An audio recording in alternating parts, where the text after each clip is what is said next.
The captive's despair. The harsh metallic corridors of the Nexus trade station echoed with the sound of chains and desperate whispers.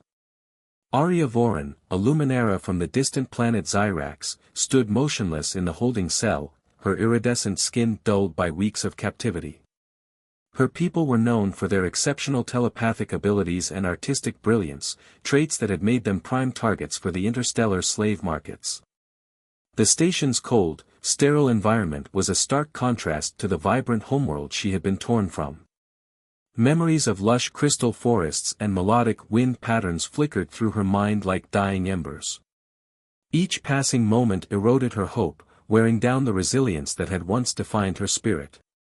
Aria's cell was positioned near the main auction platform, a deliberate psychological tactic to break the spirits of captives. Potential buyers would walk by, their predatory gazes scanning the merchandise, reducing intelligent beings to commodities. She had watched countless others be sold, their dignity stripped away with each transaction. The station's security systems hummed with an oppressive rhythm.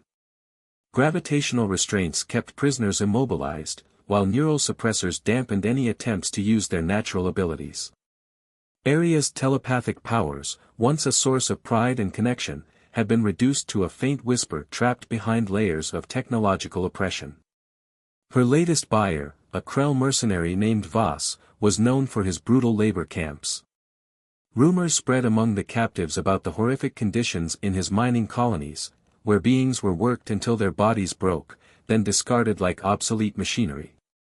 Arya had heard whispers of entire species being systematically destroyed under such regimes.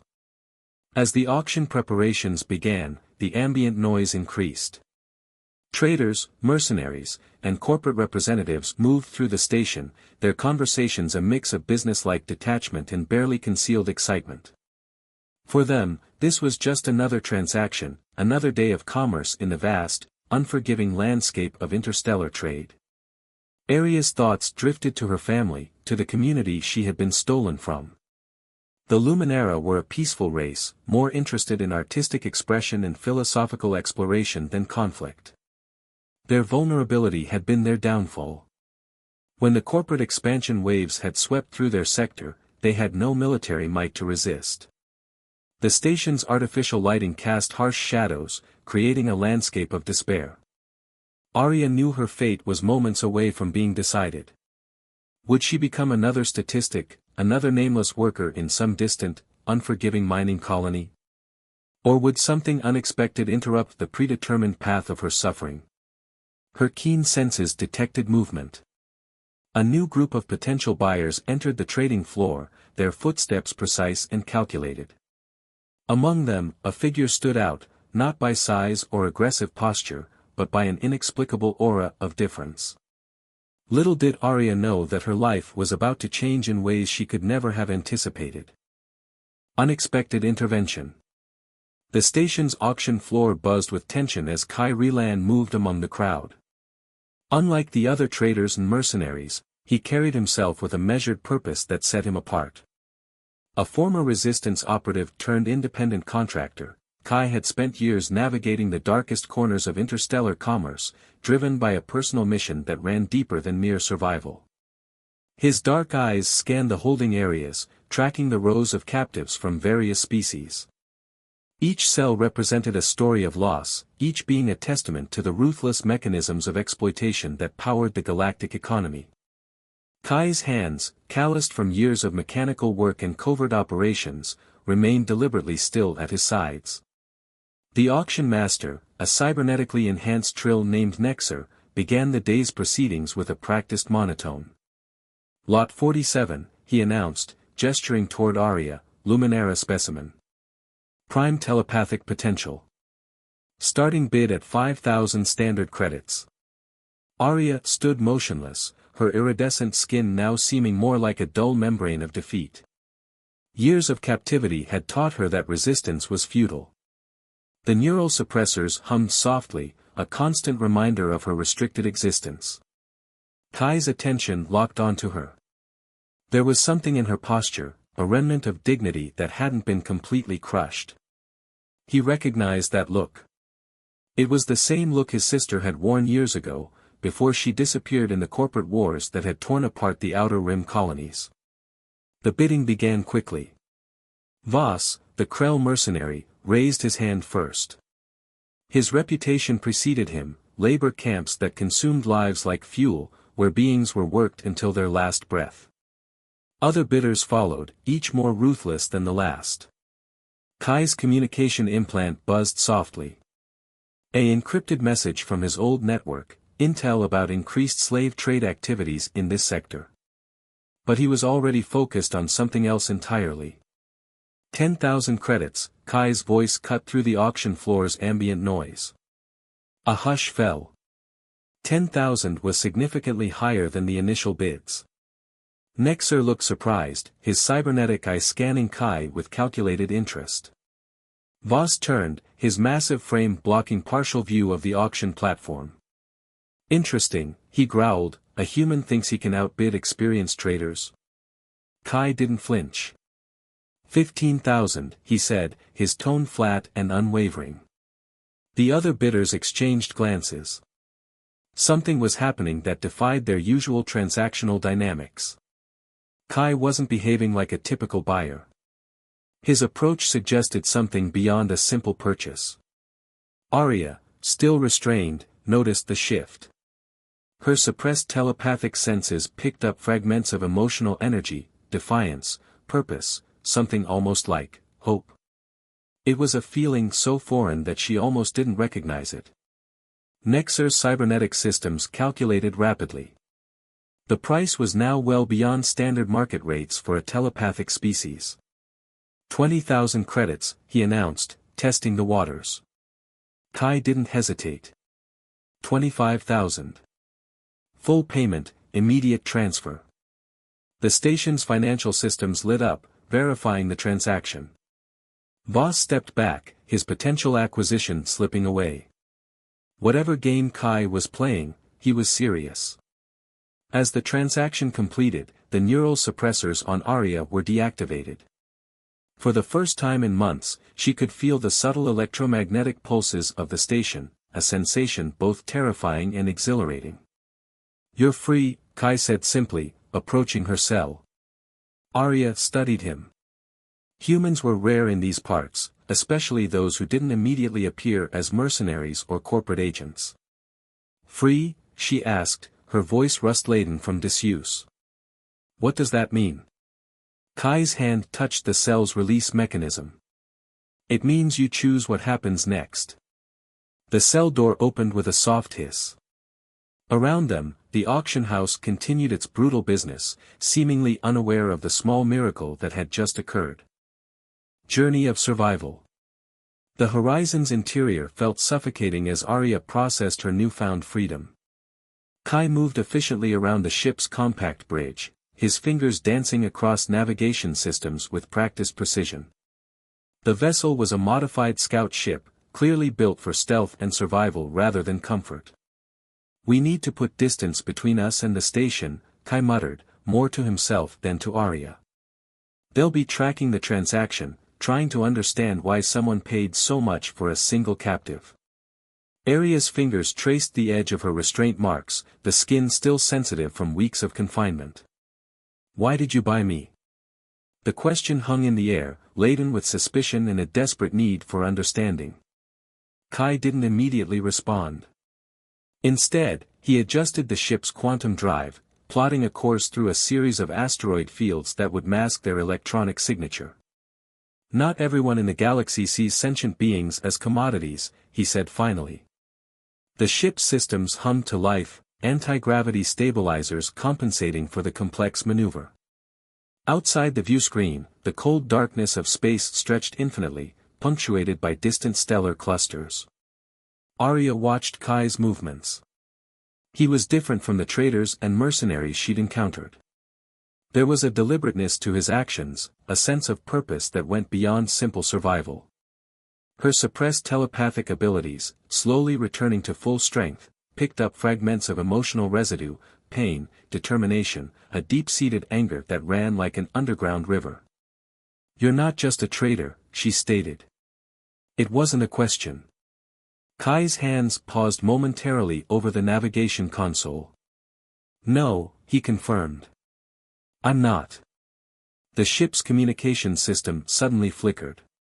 A coded transmission attempted to penetrate their shields, aggressive, persistent. Kai's fingers moved with lightning speed, implementing countermeasures that would make the signal appear as nothing more than cosmic background noise. "Pursuit," he said simply. "They don't give up easily." Arya felt a surge of familiar fear, then something new, a spark of resistance. "What do we do?" Kai's lips formed the ghost of a smile. "We survive." The next hours became a complex dance of evasion. Kai utilized navigation techniques that seemed to defy standard spaceflight protocols. They wove through asteroid fields, utilized gravitational slingshots around minor planetary bodies, and implemented electronic camouflage that made their ship virtually invisible to standard tracking systems. "The Luminara," Kai said during a momentary calm, "your people were known for more than just telepathy. You were architects, philosophers, creators." Arya felt a surge of unexpected emotion. Most of her interactions during captivity had reduced her to a commodity, a potential resource to be exploited. "We built civilizations that celebrated knowledge," she said softly. "Before the corporate expansion destroyed everything." Kai's eyes met hers. There was understanding there, a shared experience of loss that transcended species. A sudden alert broke their conversation. Multiple pursuit vectors had locked onto their trajectory. "Corporate recovery team," Kai muttered. "They don't intend to negotiate." The ship's systems screamed a warning. Incoming plasma torpedoes, designed to disable rather than destroy, they wanted their property intact. "Hold on," Kai commanded. What followed was a display of piloting that defied conventional understanding. The horizon twisted and turned, using nearby gravitational fields as shields, employing maneuvers that would have destroyed a lesser ship. Arya found herself gripping the navigation console, her telepathic senses extending outward, unconsciously reading the quantum fluctuations around them. "They're using quantum entanglement trackers," she suddenly said. "They can predict our jump vectors." Kai looked at her, surprise and respect mixing in his expression. "Can you interfere?" The question hung in the air. Her telepathic abilities, suppressed for so long, were like a muscle long unused. But survival had always been about adaptation. Arya closed her eyes. The ship's systems seemed to respond to her mental focus, quantum signatures shifting in subtle, almost imperceptible ways. The pursuing vessel's tracking systems began to receive conflicting information, multiple potential jump coordinates that made precise targeting impossible. "Brilliant," Kai whispered. Their escape wasn't just about physical navigation anymore. It had become a complex psychological chess match, with Areas recovering telepathic abilities serving as an unprecedented defensive mechanism. As the last pursuing vessel lost its lock and veered away, Kai looked at Arya with a mixture of curiosity and respect. They had survived. But their journey was far from over. Secrets unveiled. The safe haven they discovered was an abandoned research station orbiting a forgotten moon. Its metallic exterior bore the scars of multiple conflicts, radiation patches and hull repairs telling a story of survival against overwhelming odds. "This station," Arya said, her fingers tracing the worn control panels, "it's not just abandoned. It was deliberately hidden." Kai's scanning equipment confirmed her intuition. Multiple encryption layers protected the station's core systems, far more sophisticated than standard corporate or military protocols. "Someone went to extraordinary lengths to keep something secret here," he murmured. As they navigated through the station's silent corridors, holographic fragments flickered intermittently. Broken data streams revealed glimpses of complex research projects, genetic modifications, quantum communication experiments, something far beyond standard technological boundaries. Areas recovering telepathic abilities began picking up residual energy signatures.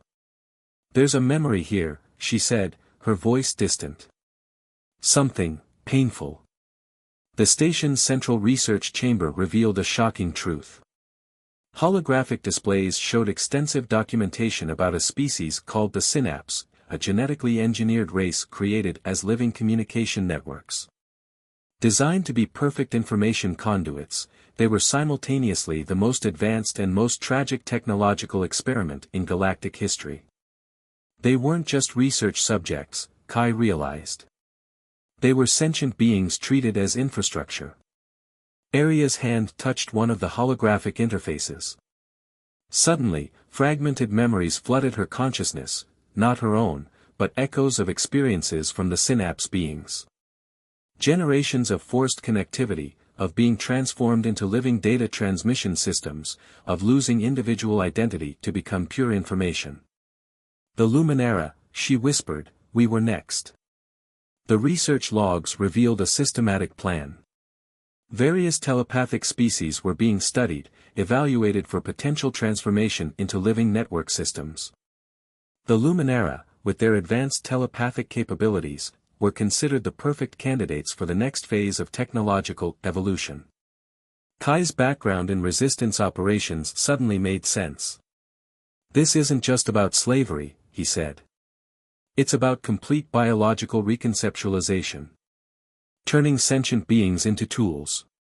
A hidden data vault required both of their combined skills to unlock. Kai's technological expertise and Aria's telepathic abilities worked in synchronization, breaking through layers of quantum encryption that would have defeated individual attempts. What they discovered was both a warning and a potential weapon. The Synapse project was part of a larger initiative called the Convergence Protocol, a galactic-scale plan to transform biological intelligence into controllable information networks. The corporate entities behind this weren't just interested in profit. They were pursuing a fundamental restructuring of sentient existence. They see consciousness as a resource to be optimized, Aria said, her voice trembling with a mixture of rage and fear. Not as something sacred. Kai's hands clenched. His own history of resistance suddenly gained a deeper, more urgent context. The battles he'd fought weren't just about individual freedom, but about preserving the fundamental right of sentient beings to maintain their essential nature. As they downloaded the critical information, the station's dormant systems began to react. Defensive protocols, long forgotten, started to activate. Automated defense mechanisms perceived their presence as a potential threat. We need to leave, Kai said urgently. Now. Their escape was a blur of calculated movements. Aria's telepathic abilities helped predict and redirect automated defense systems, while Kai's technical skills bypassed critical junction points. They moved like a perfectly synchronized unit, their individual strengths complementing each other in ways neither had experienced before. The station's self-destruction sequence initiated just moments after they launched their escape pod. A brilliant explosion illuminated the forgotten moon, erasing physical evidence of the discoveries they'd made.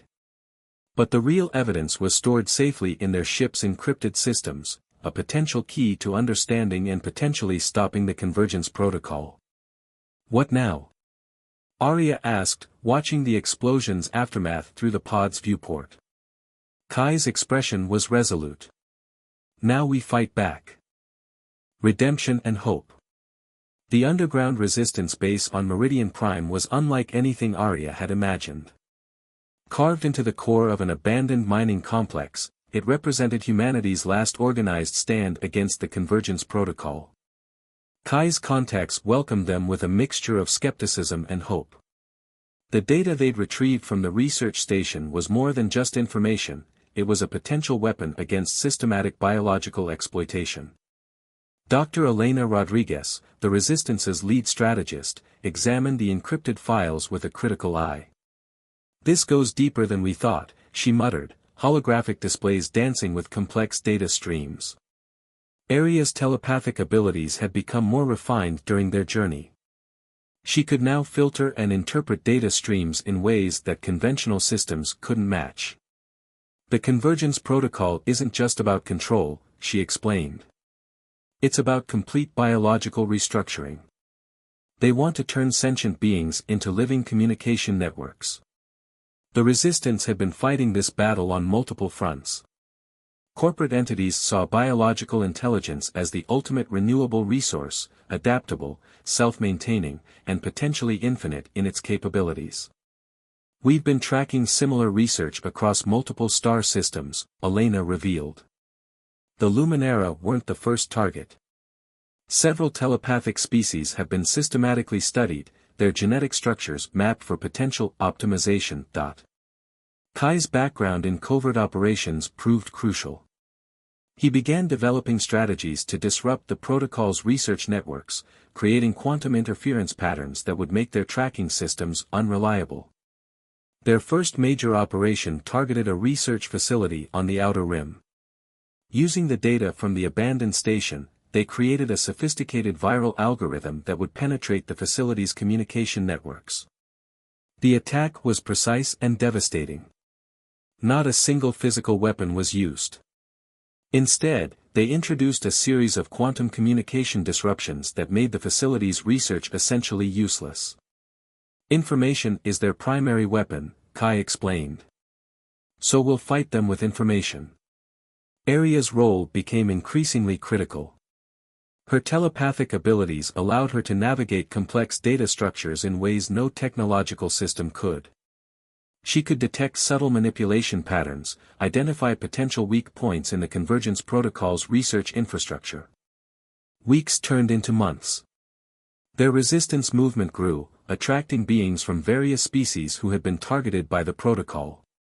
Each new member brought unique skills, creating a diverse network of fighters united by a single purpose. The final confrontation happened unexpectedly. A massive research vessel, the centerpiece of the Convergence Protocol's expansion plan, was detected near the Orion Nebula. "This is our chance," Elena said, mapping out a complex infiltration strategy. The mission was audacious. They would use Aria's telepathic abilities to create massive communication disruptions, while Kai's technological expertise would provide the precise surgical strikes needed to disable the vessel's critical systems. As they approached the research vessel, the scale of their opponent became clear. Massive communication arrays, genetic modification chambers, entire decks dedicated to biological optimization, this was more than a research facility. It was a factory designed to transform sentient beings into controlled resources. Their attack was a symphony of technological and telepathic warfare. Quantum disruption signals mixed with telepathic interference, creating a cascade of system failures that the vessel's defenders couldn't comprehend or counter. In the mission's final moments, Aria realized something profound. Their fight wasn't just about resistance. It was about preserving the fundamental right of sentient beings to maintain their essential nature. The research vessel's systems collapsed. Millions of research documents, genetic maps, and control protocols were permanently corrupted. The Convergence Protocol had suffered a blow from which it might never fully recover. As they navigated away from the disabled vessel, Kai looked at Aria. They had started as strangers, a human and a Luminara, both survivors of different forms of oppression. Now they were something more. "We're not done," he said quietly. Aria's response was a smile that held both determination and hope. "We're just beginning." The universe stretched before them, vast, complex, and full of possibilities.